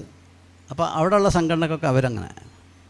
ഫിജിയിലടുത്ത് ദിവസം 2 ആഴ്ച മുമ്പ് ഞാൻ ബന്ധപ്പെട്ടിരുന്നു. അവിടെ മഅൂനത്തിൻ്റെ കീഴിലാണ് പല പ്രവർത്തനങ്ങളും നടന്നത്. മഅൂനത്തുൽ ഇസ്ലാം. ന്യൂസിലൻഡിൽ നമ്മുടെ ഹുദവികൾ വർഷങ്ങളായി പ്രവർത്തിച്ചുകൊണ്ടിരിക്കുന്നുണ്ട്. അവിടെയൊക്കെ മഅൂനത്തുൽ ഇസ്ലാം അതിൻ്റെ അസ്തിത്വമുണ്ട്, പ്രവർത്തനങ്ങളുണ്ട്. ഞാൻ പറഞ്ഞു വരുന്നത് കെ വി ഉസ്താദ് മഅൂനത്തിൽ സഭയുടെ മെമ്പറായി. പിന്നെ മഅൂനത്തുൽ ഇസ്ലാം അറബിക് കോളേജ് ഉണ്ടായിരുന്നു. ജാമ്യയിൽ പ്രിൻസിപ്പളായിരുന്നു കെ ഉസ്താദൊക്കെ. കെ അബ്ദുള്ള മുസ്ലിയാർ കരുവാരുണ്ട് ഇവിടെ. പിന്നെ ജാമ്യയിൽ പ്രിൻസിപ്പളായിരുന്നു. അതിന് മുമ്പ് ഇവിടെ പൊന്നാനിയിൽ പ്രിൻസിപ്പളായിരുന്നു ഉസ്താദ്. അതിൻ്റെ ഏറ്റവും വളരെ ഉത്തരവാദപ്പെട്ട ഭാരവാഹിയും മെമ്പറും അതിൻ്റെ മാർഗ്ഗദർശിയുമൊക്കെ ആയിരുന്നു. വളാഞ്ചേരി മർക്കസ് അതുപോലെ തന്നെ വളരെ വലിയ പ്രസക്തിയുള്ള സ്ഥാപനമാണ്. അതിൻ്റെ പിന്നെ വൈസ് പ്രസിഡൻ്റായിരുന്നു വളാഞ്ചേരി മർക്കസിൻ്റെ. പിന്നെ കെ ഉസ്താദ് 1995 വഫാത്തായി. ഉസ്താദ് മലപ്പുറം ജില്ലാ സമസ്തയുടെ പ്രസിഡൻ്റായിരുന്നു. പിൽക്കാലത്ത് കെ വി ഉസ്താദ് ആ പദവി അലങ്കരിച്ചു. പിന്നെ കേരള സ്റ്റേറ്റ് ഹജ്ജ് കമ്മിറ്റിയിലും കേരള വഖഫ് ബോർഡ് കമ്മിറ്റിയിലും ഒക്കെ ഉസ്താദ് അവർ മെമ്പറായിരുന്നു. ഇങ്ങനെ ഒരുപാട് മഹത്വങ്ങൾ ഉസ്താദ് അവരുകളെ സംബന്ധിച്ച് നമുക്ക് മനസ്സിലാക്കാൻ കഴിയും. ഇവിടെ നമ്മൾ ഉൾക്കൊള്ളേണ്ട ഒരു കാര്യം, മഹാന്മാരായ ആളുകൾ നമ്മുടെ സമുദായത്തിന് വേണ്ടി അള്ളാഹുവിൻ്റെ വജ്ഹിനെ ലക്ഷ്യം വെച്ചുകൊണ്ട് ഏത് പ്രവർത്തനങ്ങൾക്ക് തുടക്കം കുറിച്ചിട്ടുണ്ടോ അതൊക്കെ നാം ശിരസാ വഹിച്ച് മുന്നോട്ട് കൊണ്ടുപോകണം. അത് പിൽക്കാലക്കാരുടെ ചുമതലയാണ്. അതാ ചുമതല അവർ നിറവേറ്റിയില്ലെങ്കിൽ മഹാന്മാർ, സ്ഥാപകന്മാർ, പൂർവികന്മാർ എത്ര വലിയ മഹാന്മാരായാലും അള്ളാഹു അത് പരിഗണിക്കുകയില്ല. അള്ളാഹിൻ്റെ സ്കെയിൽ അങ്ങനെയാണ്. അതുകൊണ്ടുള്ള തൗഹീദിൽ മാത്രം അധിഷ്ഠിതമായ കഅബയിൽ ഇബ്രാഹിം നബി അലൈഹി സ്വലാമും ഇസ്മായിൽ നബി അലൈഹി സ്വലാം അസ്ഥിവാരമിട്ട് പടുത്തുയർത്തിയ കഅബയിൽ അള്ളാഹുവിൻ്റെയും ഇബ്രാഹിം നബിയുടെയും ഇസ്മായിൽ നബിയുടെയും ബദ്ധവൈരികളായ ബിംബങ്ങൾ കയറിയിരുന്നത്.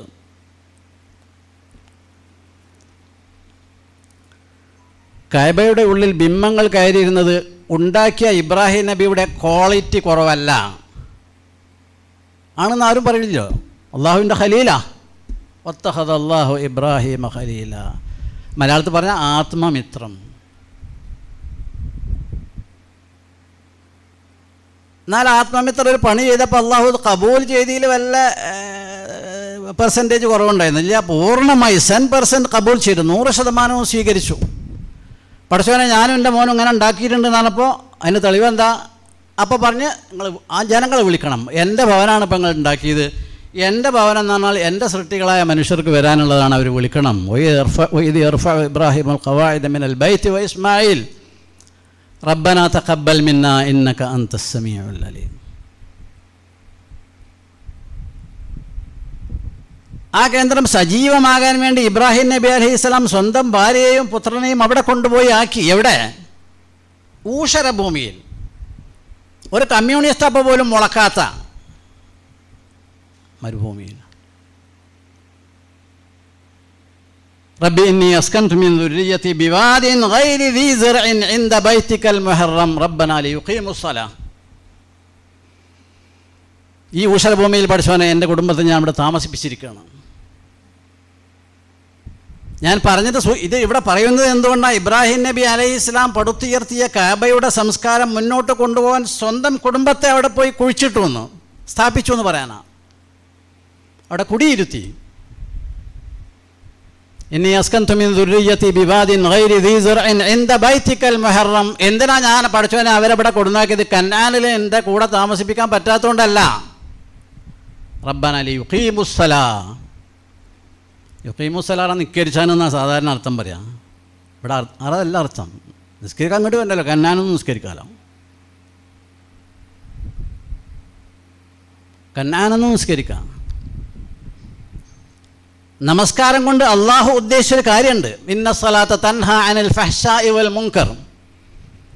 നമസ്കാരം അനുഷ്ഠിക്കുന്ന ഒരു സമൂഹം നിലവിൽ വന്നാൽ അവിടെ പിന്നെ ഒരു അനാചാരങ്ങളും ഒരു ദുഷ്പ്രവർത്തനങ്ങളും ഒരു സ്വഭാവ ദൂഷ്യങ്ങളും ഒന്നും ഉണ്ടാവുകയില്ല. നിസ്കാരം അതിൽ നിന്നൊക്കെ തടഞ്ഞു നിർത്തും. ഇന്ന സ്വലാത്ത തൻഹാ അനിൽ ഫഹ്ശാഇ വൽ മുൻകർ. പിന്നെ മുത്തനബി വിശദീകരിച്ചു, നിങ്ങളിൽ ഒരാളുടെ വീടിൻ്റെ മുന്നിൽ കൂടി നദി ഒഴുകുന്നുണ്ട്, അതിൽ 5 നേരം അയാൾ ഒരു ദിവസം കുളിക്കും, അയാളുടെ ശരീരത്തിൽ വല്ല ചെളിയും ഉണ്ടാകുമോ? ഇല്ല നബിയെ. അതുപോലെയാണ് നിസ്കാരം. ആ നമസ്കാര സംസ്കാരം ഈ നാട്ടിൽ ഉണ്ടാക്കാനാണ് ഞാൻ അവരെ ഇവിടെ കൊണ്ടു താമസിപ്പിച്ചതെന്ന്. നമസ്കാര സംസ്കാരം അവർ നിസ്കരിക്കണം, ഈ നാട്ടിലുള്ള ആളുകളൊക്കെ അവർ നിസ്കരിപ്പിക്കണം. അങ്ങനെ നമസ്കാരത്തിൽ അധിഷ്ഠിതമായ പവിത്രമായ ഒരു സംസ്കാരത്തിൻ്റെ വാഹകരാകണം ഈ നാട്ടിലെ സർവ്വനിവാസികളും. അതിനാണ് ഞാൻ അവരെ കൊടുന്നാക്കിയിട്ടുള്ളത്.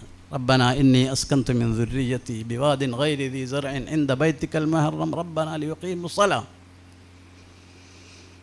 പക്ഷേ ഇവർ ഈ മരുഭൂമിയിലുണ്ടെന്ന് ആൾക്കാരെങ്ങനെ അറിയാം? ലോകരെങ്ങനെ അറിയാം? ഫജ്അൽ അഫ്ഇദതൻ മിനൻ നാസി തഹ്വി ഇലൈഹിം വർസുഖ്ഹും മിനസ് സമറാത്തി ലഅല്ലഹും യഷ്കുറൂൻ. ആളുകളെ പഠിച്ചവനെ നീ ഇങ്ങോട്ട് വശീകരിക്കണം, ആളുകളുടെ മനസ്സുകളൊക്കെ ഇങ്ങോട്ട് നീ ആകർഷിക്കണം. ഫജ്അൽ അഫ്ഇദതൻ മിനൻ നാസി തഹ്വി ഇലൈഹിം. പോരാ, ഇവിടെ ഊഷര മരുഭൂമിയാണ്, ഒരു പുല്ലും പുഷ്പവും മുളക്കാത്ത സ്ഥലമാണ്. ഇവർക്ക് ആവശ്യമായ ഭക്ഷ്യപദാർത്ഥങ്ങളും ആഹാര ആദി കർമ്മങ്ങളൊക്കെ കാര്യങ്ങളൊക്കെ ഇവിടെ നീ സജ്ജീകരിച്ചു കൊടുക്കണം. ഉർസുഖ്ഹും മിനസ് സമറാത്ത് ലഅല്ലഹും യഷ്കുറൂൻ. KB ഉസ്താദ് ഏതേതെല്ലാം ദീനീയായ ധാർമ്മികമായ മതപരമായ വിദ്യാഭ്യാസപരമായ സംരംഭങ്ങൾക്ക് തുടക്കം കുറിച്ചിട്ടുണ്ടോ അത് നമ്മൾ ഏറ്റെടുക്കണം.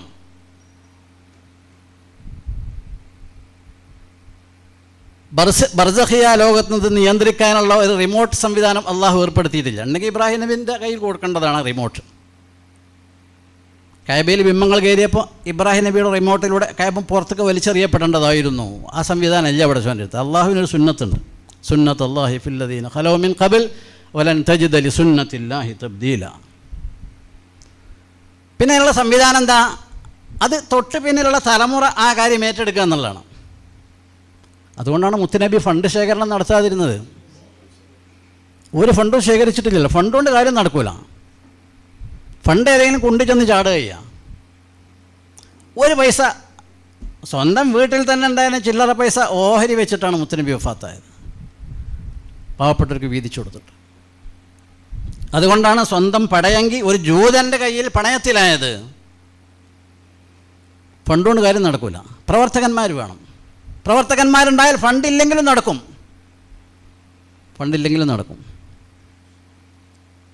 പെട്ടെന്ന് എൻ്റെ ഹൃദയത്തിലേക്ക് വീണ്ടും ദാറുൽ ഹുദ വരാം. 217 ഉറുപ്പ്യാണ് ഒരു കുട്ടിക്ക് ദാറുൽ ഹുദ തുടങ്ങിയ കൊല്ലം. ഒരു കുട്ടിക്ക് 217 ഉറുപ്പ്യാണ് ഒരു മാസാന്ത ചെലവ്. ഇന്ന് 3700 ഉറുപ്പ്യാണ് ഒരു കുട്ടിക്ക് ഒരു മാസത്തെ ചിലവ്. 3700 ഉറുപ്പ്യ. ഇവിടെയൊക്കെ അങ്ങനെ ഉണ്ട്. ഇത് ഞാൻ ഓർമ്മയപ്പോൾ പറഞ്ഞു എന്നുള്ളൂ. ഞാൻ ആ സംഖ്യ പറയാനല്ല ഇത് പറഞ്ഞത്. 1600 1700 വിദ്യാർത്ഥികൾ ദാറുൽ ഹുദയിൽ പഠിക്കുന്നുണ്ട്. ലോക്ക്ഡൗണിൻ്റെ തൊട്ട് മുമ്പത്താണ് പറയുന്നത്. ഒരു കടവുമില്ല, നടന്നു പോകുന്നുണ്ട്. അന്നത്തെ പ്രയാസം എന്തായിരുന്നു അത് ഇന്നുമുണ്ട്. അപ്പോൾ പ്രവർത്തകന്മാർ വേണം. പ്രവർത്തകന്മാരുണ്ടായാൽ കാര്യങ്ങൾ നടക്കും. ഇപ്പം ഞാൻ നേരത്തെ ആദ്യം സൂചിപ്പിച്ച വിഷയം ഉണ്ടല്ലോ, UK, അമേരിക്കയിൽ, ആഫ്രിക്കയിൽ, അയർലൻഡിൽ, സ്കോട്ട്ലൻഡിൽ, ഇംഗ്ലണ്ടിലൊക്കെ ഉള്ള കുട്ടികൾ നമ്മുടെ സമസ്തയുടെ പാഠപുസ്തകങ്ങൾ മുമ്പിൽ വെച്ച് നമ്മുടെ മക്കളുടെ ഹുദവികളുടെ ഇവിടുന്ന് വന്ന ഹുദവികളുണ്ടാവും, അവരുടെ ക്ലാസ് കേട്ടുകൊണ്ടിരിക്കുകയാണ്. UK, അയർലൻഡിലെ ന്യൂകാസിലുള്ള നമ്മളെ പിന്നെ എടപ്പാളുകാരൻ ആലിയമോൻ്റെ മോൻ അവിടെ പുസ്തകം വെച്ചിരിക്കുകയാണ്.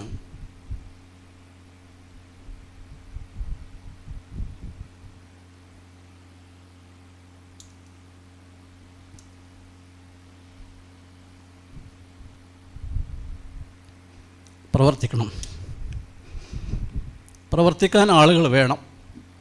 അപ്പോൾ സംഗതി നടക്കും.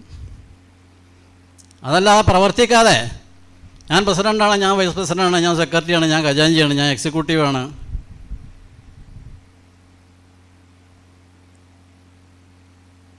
നമ്മുടെ നാട്ടിൽ ചില ഭാഗത്ത് ആരെയും മരിച്ചാലുണ്ടാവും മുന്നേ ജമാഅത്ത് പള്ളിക്കാർ ജമാഅത്ത് കമ്മിറ്റി മെമ്പറാണ്, അപ്രധാനമായിട്ട് പള്ളി കമ്മിറ്റിയിൽ മെമ്പറാണ്.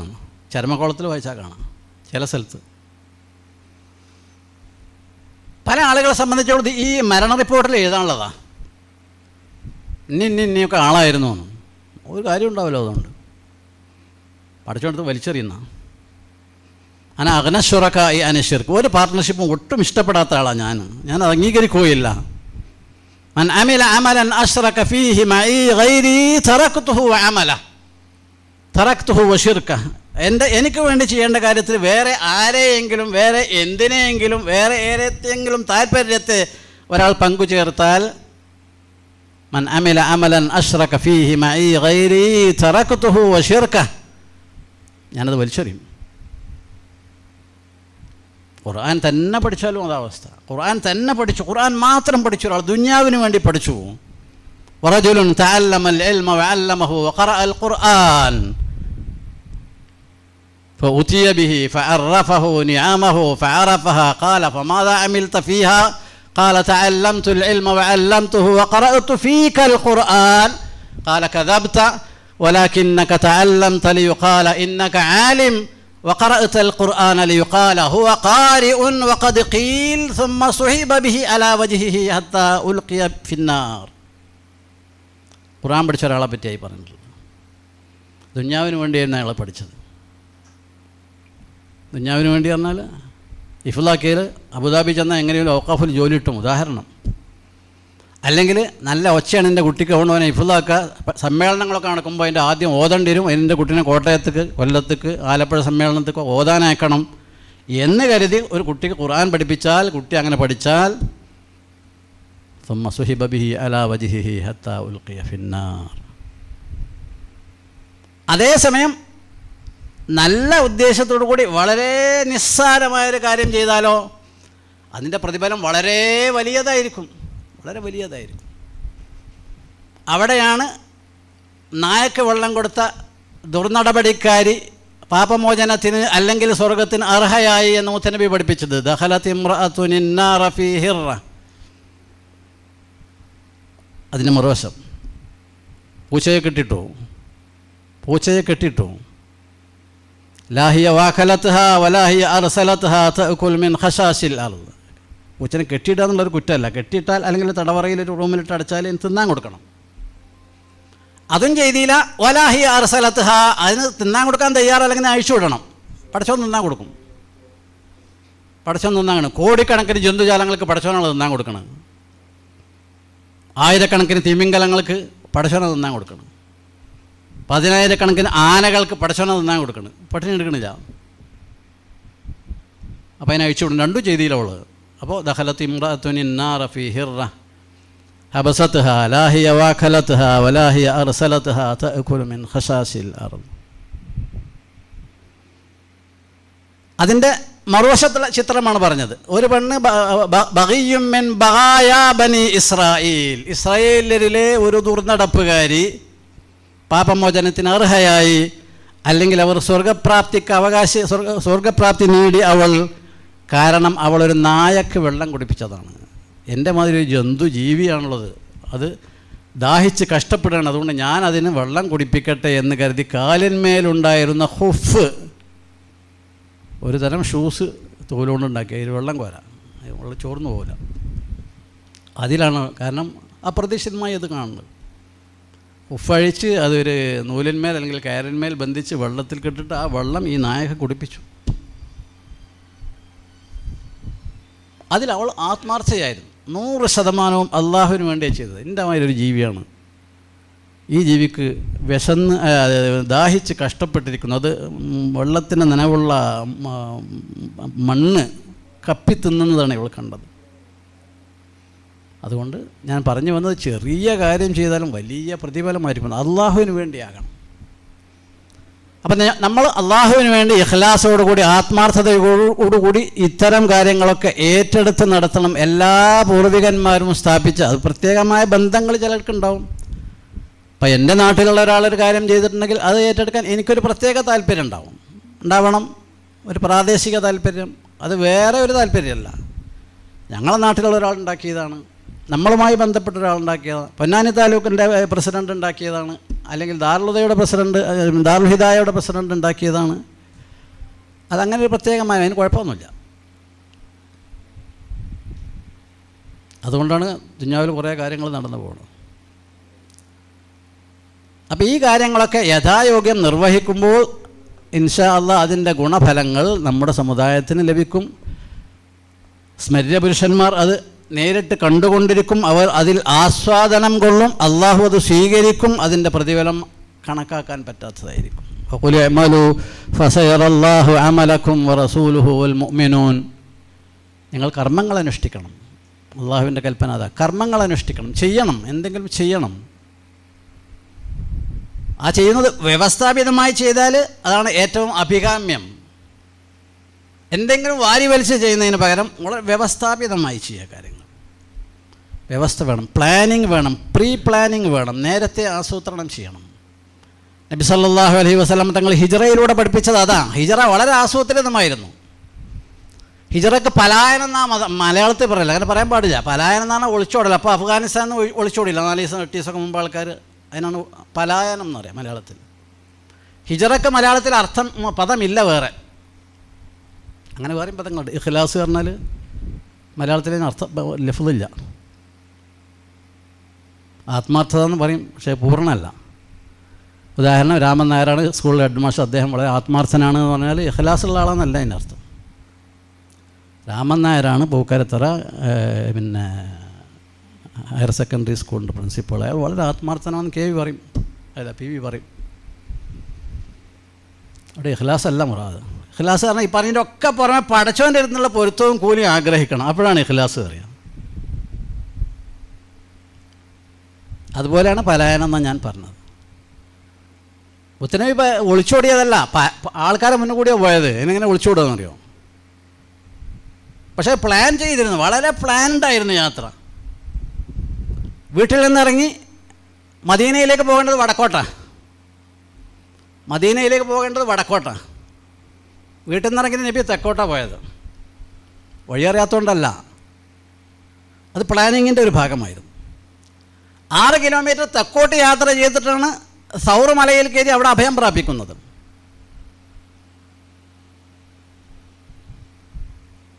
മൂന്ന് ദിവസം 72 മണിക്കൂർ അവിടുത്തെ സ്റ്റേ. സൗർ മലയിലെ സ്റ്റേ 72 മണിക്കൂറാണ്. 72ാമത്തെ മണിക്കൂറിൽ അവിടെ വരാൻ ആളെ ഏർപ്പാട് ചെയ്തിട്ടുണ്ട്. അതാണ് പ്ലാൻഡാണെന്ന് പറഞ്ഞത്. ആ ഒരു കാര്യം മാത്രമല്ല, ഓരോ ദിവസവും ഇവർക്ക് ഭക്ഷണം കിട്ടണം. അത് അവിടെ എത്താനുള്ള ഏർപ്പാട് ചെയ്യപ്പെട്ടിട്ടുണ്ട്.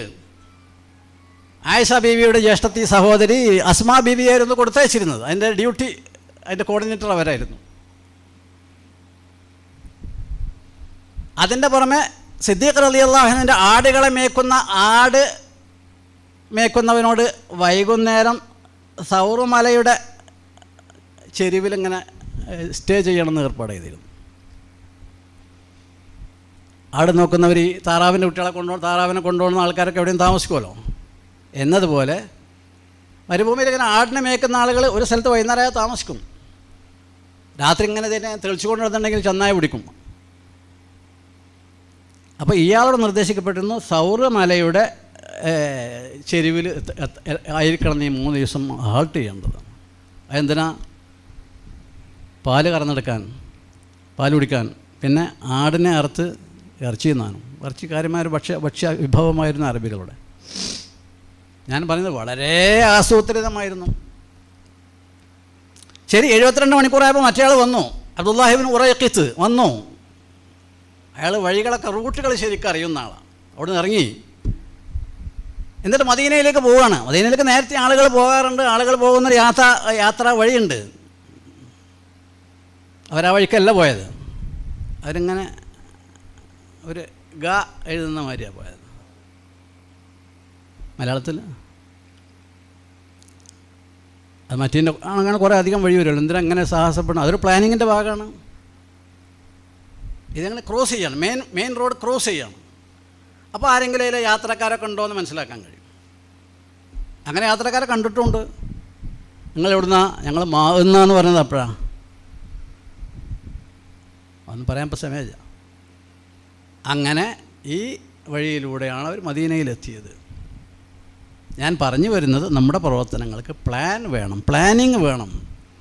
എന്തെങ്കിലും വാരി വരിച്ച് ചെയ്യുക, സ്കൂൾ ഉണ്ടാക്കുക, കോളേജ് ഉണ്ടാക്കുക, മറ്റുണ്ടാക്കുക, പിന്നെ മറ്റേ കാര്യം ചെയ്യുക, ഈ കാര്യം ചെയ്യുക, അങ്ങനെ വാരി വലിച്ച് ചെയ്യുന്നതിനേക്കാൾ എത്രയോ ഫലപ്രദമായിട്ടുള്ളത് ആസൂത്രിതമായ പ്രവർത്തനങ്ങളാണ്. മറ്റേന് കൂലി ഉണ്ടാവില്ല എന്നല്ല. അത് ഇമാം ബുസീരി റഹിമഹുല്ലാഹ് പറഞ്ഞിട്ടുണ്ട്, ഫദ്ദുറു യസ്ദാദു ഹുസ്നൻ വഹുവ മുൻതളിമു വലൈസ യൻഖുസു ഖദറൻ ഗൈറ മുൻതളിമി. മുത്തൊരു നൂലിലിങ്ങനെ കോർത്താൽ അതീവ സുന്ദരമായിരിക്കും. അതിൻ്റെ വില നോക്കിയാലോ, അത് ആ നൂലും വന്നെടുത്തിവിടെ മേശമംഗലം നിരത്തിയിട്ടാൽ വിലക്ക് കുറവൊന്നുമില്ല. ഒരു മണിക്ക് 10,000 റുപ്യാണ് വിലയെങ്കിൽ അത് നൂലിലാവുമ്പോഴും ആ വില തന്നെയാണ്, മേശപ്പുറത്ത് നിരത്തിയിട്ടാലും ആ വില തന്നെയാണ്. വലൈസ യൻഖുസു ഖദ്റൻ ഗൈറ മുൻതളിമി. അപ്പോൾ ഓരോ പ്രവർത്തനങ്ങളും വളരെ സൗന്ദര്യാത്മകമായി ചെയ്യാം. ഇന്നല്ലാഹ ജമീലുൻ യുഹിബ്ബുൽ ജമാൽ എന്ന് പറഞ്ഞാൽ എല്ലാ കാര്യത്തിലും ആ ജമാൽ. നമ്മളെ നെയിം ബോർഡ് വന്ന അക്ഷരങ്ങൾ കൊഴിഞ്ഞാടിയിട്ടുണ്ടെങ്കിൽ ഉടനെ അതവിടെ സ്ഥാപിക്കണം, അല്ലെങ്കിൽ ആ ബോർഡ് അവിടെ നിന്ന് ഇറക്കി വെക്കണം. ആരെങ്കിലും വന്ന് കണ്ടാൽ മോശമാണ്. അതുപോലെ ഈ ക്ലോക്കിൽ ബാറ്ററി കഴിഞ്ഞിട്ടുണ്ടെങ്കിൽ ഉടനെ അത് ഇറക്കി വെക്കുക, അല്ലെങ്കിൽ ഒരു ബാറ്ററി ഇടുക. നമ്മൾ പല സ്ഥലത്തും ചെന്നാൽ സമയം എപ്പോഴും 10:10 പഴയ അമേരിക്കൻ ടൈം 10:10. കാരണം ബാറ്ററി കഴിഞ്ഞിട്ട് കുറേ കാലമായിട്ടുണ്ടാവും. ഈ സമയം, ഈ ക്ലോക്ക് എന്നുള്ള സാധനത്തിനുള്ള സമയം അറിയാനല്ലേ. അതിൻ്റെ ആ ഡ്യൂട്ടി നിർവഹിക്കാൻ കഴിയാതെ വന്നാൽ റിട്ടയർമെൻറ്റ് കൊടുക്കുക, താഴത്ത് ഇറക്കി വെക്കുക. എപ്പോഴാണ് ബാറ്ററി കിട്ടുന്നത് പുനഃസ്ഥാപിച്ചിട്ട് അവിടെ വെക്കുക.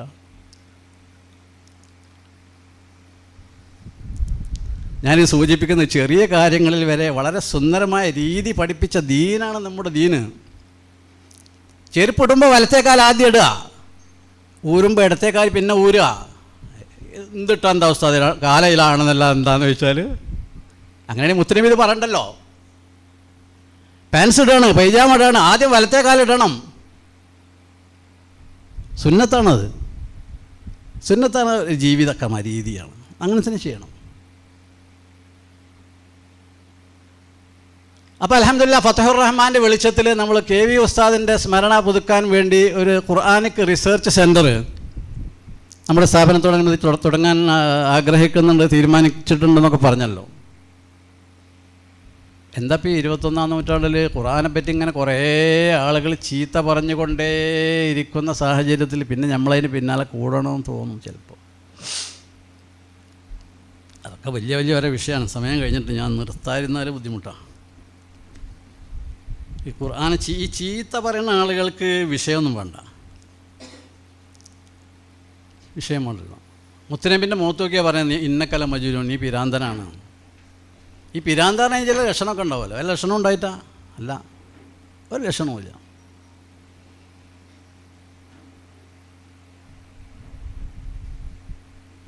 നീ ഷായറ എന്ന് പറഞ്ഞു, ഷായറാന്ന് തോന്നിയതൊക്കെ അങ്ങനെ പാടിക്കൊണ്ട് നടക്കുക, അതാണ് അന്നത്തെ ഷെയർ എന്നാണ്, അതാണ് ഷായർ എന്നതിൻ്റെ പ്രസക്തി. നീ പറഞ്ഞതിന് അങ്ങനെ ഒരു നിലയും വിലയൊന്നുമില്ല, അങ്ങനെ നിലയും വിലയില്ലാത്ത വല്ലോ മുത്തനബി പറഞ്ഞൊന്നുമില്ല.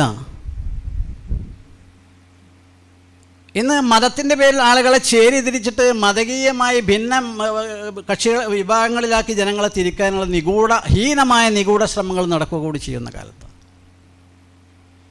ഈ വിമർശകന്മാർ മതമുള്ളവരുണ്ട്, ഇല്ലാത്തവരുണ്ട്. മതമുള്ളവരുടെ മതങ്ങളിൽ ഇങ്ങനെ ആക്ഷേപാർഹമായി ഒന്നും ഉണ്ടാവില്ലേ? അവരെ മതത്തിൽ, അള്ളാൻ്റെ മതത്തിലുണ്ടാവില്ല. അപ്പം അവരെ സ്വീകരിക്കുന്ന മതം, ഉദാഹരണമായി ഇപ്പോൾ ത്രിയേകത്വം വിശ്വസിക്കുന്ന ആൾക്കാരും സങ്കല്പിക്കാം 3 ദൈവങ്ങളുണ്ട്. അത് അവരെ കിതാബിലുള്ളത്, ഞാനല്ലാത്ത ഒരു ദൈവവും ഇല്ല എന്ന് പഠിച്ചോൻ പറഞ്ഞതായിട്ട് അവരെ കിതാബിലുണ്ട്. പന്നിയിറച്ചി തിന്നാൻ പാടില്ല എന്ന് അവർ കിതാബിലുണ്ട്. ഏറ്റവും അധികം പന്നികൾ തിന്നപ്പെടുന്ന ഇവരാലാണ്. കള്ളുകുടിക്കരുതെന്ന് അവരെ കിതാബിലുണ്ട്. എന്നാൽ ദുനിയാവിൽ ആകെ കണക്കെടുത്ത് നോക്കി ഏറ്റവും അധികം കള്ളുകുടിക്കുന്ന ഈ കൗമാണ്. ഈ ദൈവം അതൊന്നും ഇല്ല എന്ന് പറഞ്ഞ ആൾക്കാരോ അതിപ്പോൾ ആത്മാർത്ഥമായിട്ട് പറയാം അല്ലല്ലോ. ആണ് എന്ന് ആർക്കെങ്കിലും വാദമുണ്ടെങ്കിൽ അവരൊക്കെയുള്ള ഒരു ചോദ്യം, ഒരു വെല്ലുവിളി ഖുർആനിൽ 1400 കൊല്ലം മുമ്പുണ്ട്. ഫലൗലാ ഇൻ കുന്തും ഗൈറ മദീനിന തർജിഊനഹാ ഇൻ കുന്തും സാദിഖീൻ. നിങ്ങൾ അള്ളാഹുവിന് വിധേയരല്ല എങ്കിൽ ഫലൗലാ ഇൻ കുന്തും ഗൈറ മദീനിന തർജിഊനഹാ, നിങ്ങൾ എന്തുകൊണ്ട് നിങ്ങളുടെ മരണസമയത്ത് ആത്മാവിനെ തിരിച്ചു പിടിക്കുന്നില്ല? ഏതെങ്കിലും ഒരു യുക്തിവാദിക്ക് പറയാൻ കഴിയുമോ ഞാൻ മരിക്കൂല, അഥവാ അസ്രായേൽ വരണം അവിടുന്ന് പിന്നെ 10 കൊല്ലം കഴിഞ്ഞിട്ടേ ഞാൻ മരിക്കുള്ളൂ എന്നാർക്കും പറയാൻ കഴിയുമോ? കഴിയില്ല. എന്നാൽ ഞാൻ ഇഷ്ടപ്പെട്ടുകൊണ്ട് തന്നെ മരിക്കുന്നത് ആർക്കും പറയാൻ കഴിയും, അതും കഴിയില്ല. വലൻ യതമന്നഹു അബദൻ ബിമാ ഖദ്ദമത് ഐദിഹിം, ഒരു മനുഷ്യനും ഒരിക്കലും മരണം ആഗ്രഹിക്കുകയില്ല. ഖുർആനിൽ പറഞ്ഞ ആൾക്കാരെ പറ്റി. അതുകൊണ്ടാണ് നിങ്ങൾ മരണം ആഗ്രഹിക്കുന്നവരല്ല, എന്നാൽ നിങ്ങൾ എന്തുകൊണ്ട് മരണസമയത്ത് നിങ്ങളുടെ ആത്മാവിനെ തിരിച്ചു പിടിക്കുന്നില്ല? ഈ യുക്തിവാദികളും ഈ ഫ്രീ തിങ്കേഴ്സും ഈ യാദൃച്ഛികവാദികളൊക്കെ അതിന് മറുപടി പറയണം. ആത്മാർത്ഥമല്ല എന്ന് ചുരുക്കം.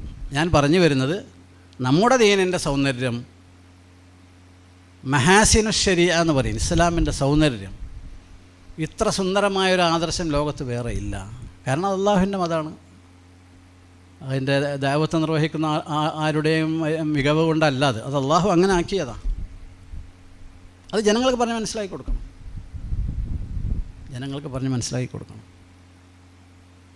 ഞാൻ പറഞ്ഞു വരുന്നത്, ഈ ഖുർആൻ്റെ ആഴത്തിലേക്കിറങ്ങിയുള്ള പഠനങ്ങൾ ഈ വിഷയകമായി ചിന്തിക്കുമ്പോൾ വളരെ വലിയ പ്രസക്തിയുള്ളതാണ്. എല്ലാ വിവരവും ഖുർആനിലുണ്ട്. ജമീഉൽ ഇൽമി ഫിൽ ഖുർആനി ലാകിൻ തഖാസറ അൻഹു അഫ്ഹാമുർ റിജാലി. എല്ലാ വിവരവും ഖുർആനിലുണ്ട്.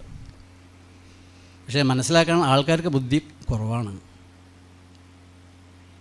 എല്ലാ വിവരങ്ങളും ഖുർആനിലുണ്ട്. അല്ലെങ്കിൽ ഓരോ പഠിതാവും ആഴത്തിലിറങ്ങി പഠിക്കുമ്പോൾ പുതിയ പുതിയ അറിവുകൾ അനാവരണം ചെയ്യാൻ കഴിയുന്നു എന്നതിന് തെളിവാണ് ഖുർആൻ ഇറങ്ങി 14-15 നൂറ്റാണ്ടായിട്ട് ഇന്നും ഖുർആൻ്റെ വ്യാഖ്യാനങ്ങൾ പുറത്തിറങ്ങിക്കൊണ്ടിരിക്കുന്നു എന്നത്.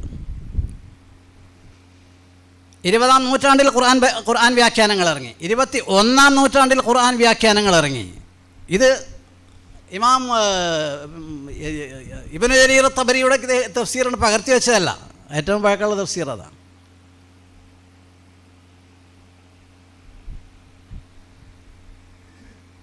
ജാമിഉൽ ബയാൻ ഫി തഅ്വീൽ ആയിൽ ഖുർആൻ, ഹിജ്റ 310. പിൽക്കാലത്ത് ഒരുപാട് ഖുർആൻ വ്യാഖ്യാനങ്ങൾ വന്നു, വിവിധ ഭാഷകളിൽ വന്നു, ഇന്നും വന്നുകൊണ്ടിരിക്കുന്നു. എന്താ അതിൻ്റെ അർത്ഥം? ഖുർആനിൽ അനാവൃതമാകാത്ത വിജ്ഞാനങ്ങൾ ഇനിയുമുണ്ട്. പുരാതന സമൂഹങ്ങളുടെ ചരിത്രങ്ങളുണ്ട്. ആയാത്തു ഹഖ്ഖിൻ മിനർ റഹ്മാനി മുഹദസത്തുൻ ഖദീമത്തുൻ സിഫത്തുൽ മൗസൂഫി ബിൽ ഖിദമി ലം തഖ്തരിൻ ബിസമാനിൻ വഹിയ തുഖ്ബിറുനാ അനിൽ മആദി വഅൻ ആദിൻ വഅൻ ഇറമി.